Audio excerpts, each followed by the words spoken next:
ST परिवार के सभी लोगों को मेरा सलाम, नमस्कार, सत श्री अकाल।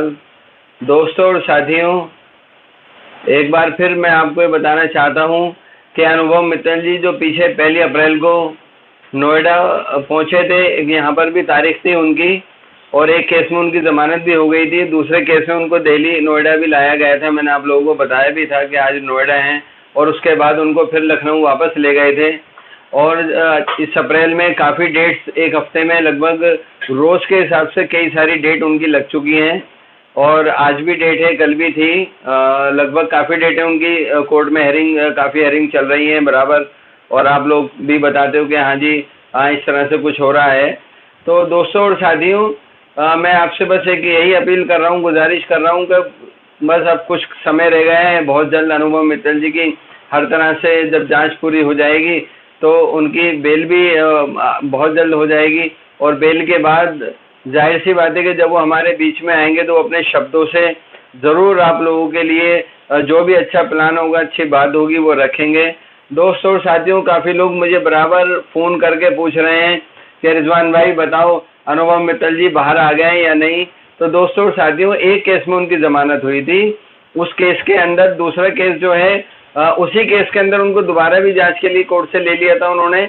और उस रोज़ मैंने आपको बताया भी था कि 1 अप्रैल में लखनऊ से उनको दिल्ली नोएडा कोर्ट लेकर भी आए थे, और फिर उनको वापस लखनऊ शिफ्ट कर दिया गया था।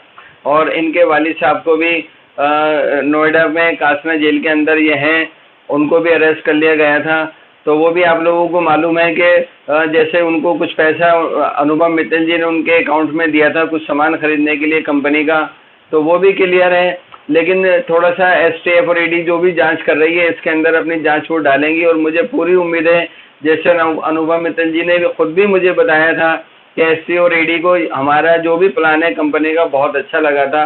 दोस्तों और साथियों, आप लोग बार बार मुझे फ़ोन करके पूछ भी रहे हैं और ये कहते हैं रिजवान भाई आप पे बहुत विश्वास है, आप बात बताते हो। तो दोस्तों, मैंने आपको अभी तक कोई ऐसी बात नहीं बताई है कि जिससे मैं ऐसा लगे कि मैंने आपको कुछ गलत बताया है। बल्कि मेरी जिन लोगों से बात हुई, मैंने आपको पहले भी बताया था कि बहुत सारी लेडीज़ों को फ़ोन आए, जेंट्स के तो फ़ोन आते ही हैं, और हैंडीकैप्स के भी फ़ोन आए, और ज़्यादातर उन लोगों के फ़ोन आए जिन्होंने इधर उधर से पैसे का किसी तरह से इंतज़ाम करके और एंड के अंदर इस कंपनी में अनुभव मित्तल जी के साथ लगाया था।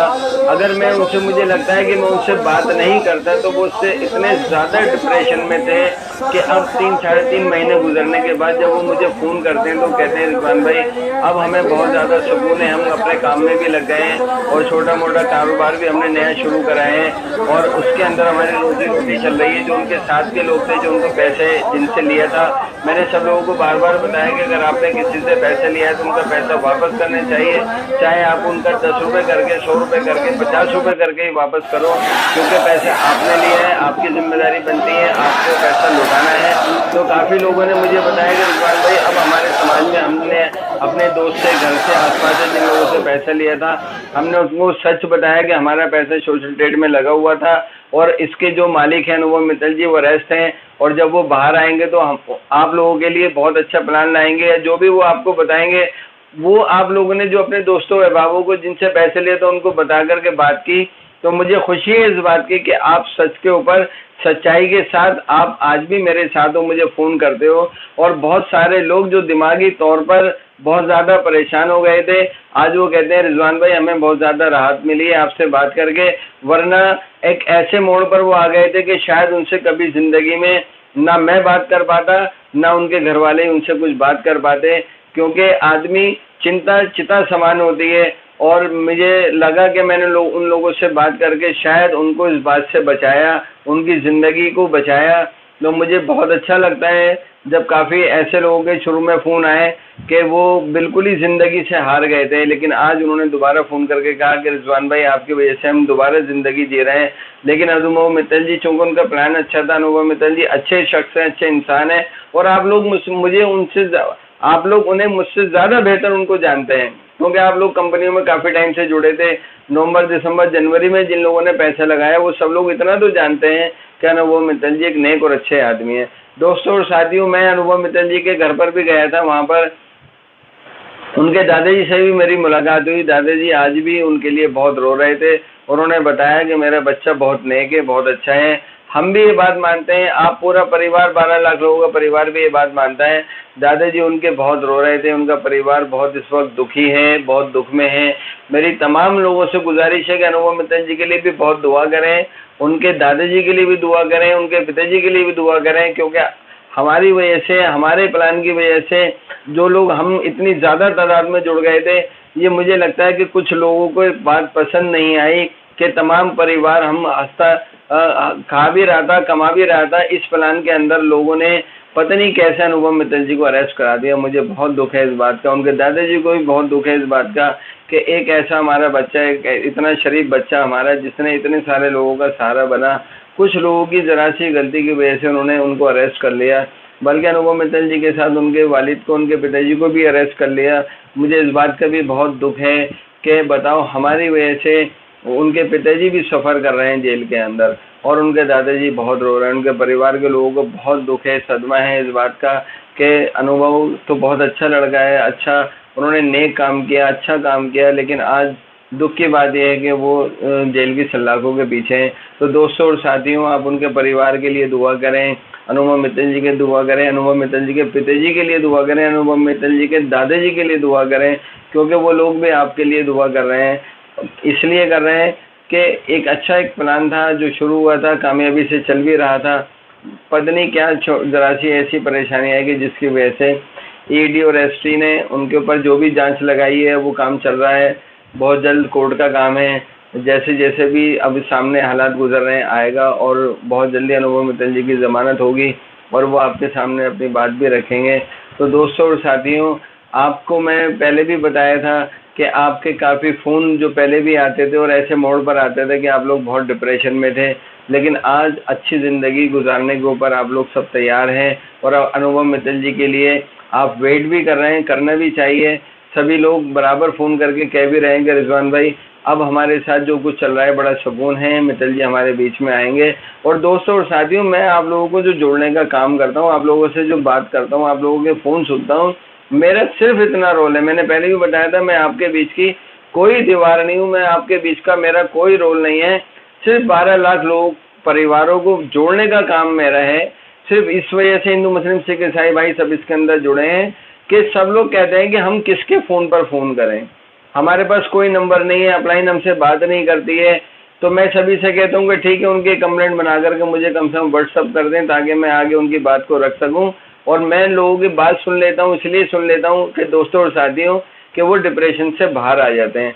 अगर कुछ लोग कहते हैं कि रिजवान भाई आप फ़ोन सुन लेते हो, आपकी पूरी जिम्मेदारी बनती है, तो दोस्तों और साथियों, हाँ मैं कहता हूँ कि मेरी जिम्मेदारी, अगर फ़ोन सुनने के बाद किसी को मेरे बातों से सुकून मिलता है, मेरे अल्फाजों से सुकून मिलता है, मेरी बात करके सुकून मिलता है, और वो अपनी चिंता से निकल के, अपनी चिता से निकल करके आज खुश है, तो मैं उसके लिए कहता हूँ कि हाँ मैं जिम्मेदार हूँ। मैं आज भी 100-200 फ़ोन नहीं, 500-1000 फ़ोन सुनने के लिए तैयार हूँ जो मुझे आते हैं।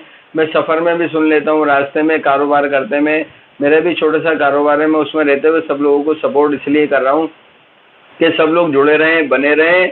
आपकी आवाज़, आप लोग कहते हैं कि आप लखनऊ के सीएम आदित्यनाथ योगी साहब तक भी पहुंचाना चाहते हैं, तो मैं कहता हूं जब लोग जुड़े रहेंगे जब भी तो अपनी आवाज़ को पहुंचाएंगे। जब एक वक्त ऐसा आएगा कि आप लोगों की ज़रूरत पड़ेगी, तो आप लोग कम से कम जुड़े हुए तो हैं।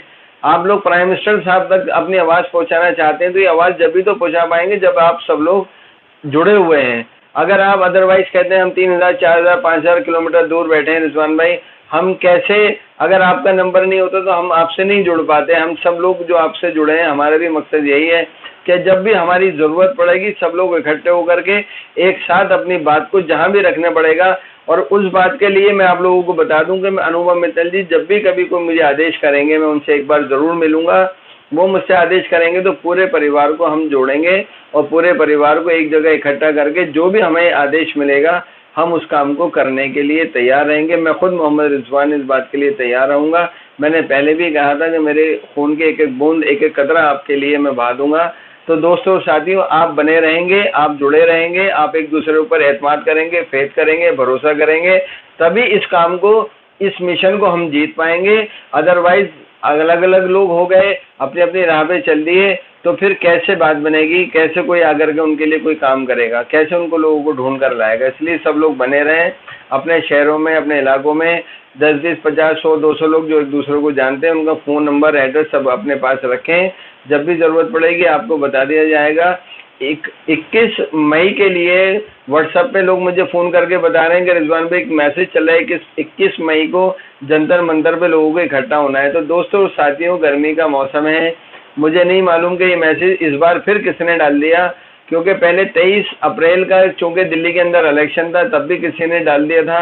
मैंने लोगों से अपील की थी कि ना आए, क्योंकि गर्मी का मौसम है और लोग यहाँ पर आकर के किस हाल में जिएंगे, कैसे सारे दिन गुजारेंगे। तो लोग नहीं आए थे क्योंकि दिल्ली के अंदर इलेक्शन था। लोगों ने मेरी अपील को सुना, मैं उनका बहुत शुक्रगुजार हूँ।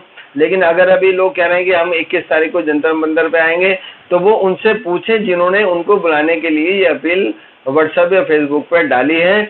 आप उनके बिल्कुल जब तक एतमाद ना करना, जब तक अपने घर को छोड़ करके मत आना, जब तक कि आपको पूरा पता ना चल जाए कि कौन लोग इसमें बुला रहे हैं। अनुभव मित्तल जी ने उनसे ये बात कही है बुलाने के लिए या नहीं कही, या उनके पास किस तरह से मैसेज आया कि 21 अप्रैल को इकट्ठा होना है। तो दोस्तों और साथियों, अपनी अकल से काम लें, किसी के भी बहकावे में ना आए। कोई आपसे कहे कि भाई ऐसा करना है, यहाँ पर आ जाओ दिल्ली जंतर मंतर पे, तो पूरे ठोक बजा करके आप देख लें। बाकी आपकी मर्जी है कि आप आना चाहते हैं या नहीं। लेकिन अगर आप इस मैसेज को पढ़ेंगे, सुनेंगे, तो उन लोगों के लिए उन लोगों से ज़रूर पूछें कि कौन बुला रहा है, क्या अनुभव मित्तल जी की पास से परमिशन है कि सब लोग जंतर मंतर पर इकट्ठे हों। तो पूरी जांच पड़ताल करने के बाद अपने घर से निकलें, क्योंकि जब आपकी ज़रूरत पड़ेगी तब मैं आपसे अपील करूंगा, आप लोगों को उस वक्त ज़रूर आना पड़ेगा। और मुझे तो लगता है कि बहुत खुशी का मौका आएगा जब अनुभव मित्तल जी आपके बीच में रिहा होकर के बाकायदा अपने घर पर पहुंच जाएंगे, तब आपको बुलाया जाए। लेकिन इससे पहले अगर कोई कहता है और वो ये भी दिखाता है परमिशन के, देखो अनुभव मित्तल जी ने हमें बताया या हमने जंतर मंतर पे परमिशन ली है, तो बराए मेहरबानी तभी आप घर छोड़ करके निकलें। और मेरी उन लोगों से भी बहुत गुजारिश है जो मेरा ये वीडियो देख रहे हैं, जिन लोगों ने जंतर मंतर पे लोगों को बुलाने की अपील की है, कि वो मुझे भी बराए मेहरबानी कम से कम मुझे तो बता दें कि आप किससे परमिशन लेकर आए हैं और जंतर मंतर की परमिशन आपने कहाँ ली है। ये मुझे ज़रूर बता दें वो लोग जिन्होंने लोगों को बुलाने के लिए व्हाट्सएप पे मैसेज डाला है। बराए मेहरबानी लोगों को परेशान ना करें, क्योंकि कुछ हो सकता है कि अगर हमारी तरफ से जो लोग ये न्यूज़ डाल रहे हैं कि भाई जंतर मंतर पर, उनकी तरफ से अगर कोई गलती हो गई तो इसका भुगतान कौन करेगा। इस बात को ज़रूर ध्यान रखें कि आपकी छोटी सी गलती ज़्यादा नुकसान दे देगी सोशल ट्रेड परिवार के लोगों को। इसलिए बराए मेहरबानी अगर दिल्ली जंतर मंतर पे पहुंचे तो बहुत सोच समझ करके पहुंचे। कौन लोग उनको बुला रहे हैं वो गलत न्यूज़ तो नहीं दे रहे, कहीं उनको नुकसान पहुंचाने के लिए कोई काम तो नहीं कर रहे हैं। एक बात, दूसरी बात, सीएम साहब आदित्यनाथ योगी से मिलने के लिए लोग बार बार कह रहे हैं कि उनसे मिला जाए या उनको 1000 ट्वीट किए जाएं। तो मैं आप लोगों से, सब परिवार के लोगों से गुजारिश करता हूं कि जो भी लोग आपसे बात कहते हैं बहुत सोच समझ करके अपने साथ एक फैसला करके सोचें कि ये काम आपको करना है या नहीं करना है। अपनी ताकत को बनाए रखें, अपनी ताकत को बनाए रखेंगे तो बहुत जल्द हम इस ताकत का सही इस्तेमाल करेंगे। 12 लाख लोगों की ताकत, दोस्तों और साथियों, परिवार की ताकत बहुत बड़ी होती है। इसको संभाल के रखें, तब तक के लिए संभाल के रखें जब तक हमें कोई आदेश नहीं मिलता या हम सब लोग कम से कम एक बार खुद एक आदमी मिल करके नहीं बैठ जाता, इस पर कोई डिसीजन नहीं आ जाता। इसलिए दोस्तों और साथियों, मेरी आपसे गुजारिश है कि अपने दिमाग का इस्तेमाल करें, परिवार को जोड़ने का काम करें और एक दूसरे से जब तक आपको बिल्कुल यकीन ना हो जाए कोई भी ऐसा कदम ना उठाएं जो परिवार के लिए नुकसानदेह हो। बहुत शुक्रिया, खुदा हाफिज, जय हिंद, जय भारत।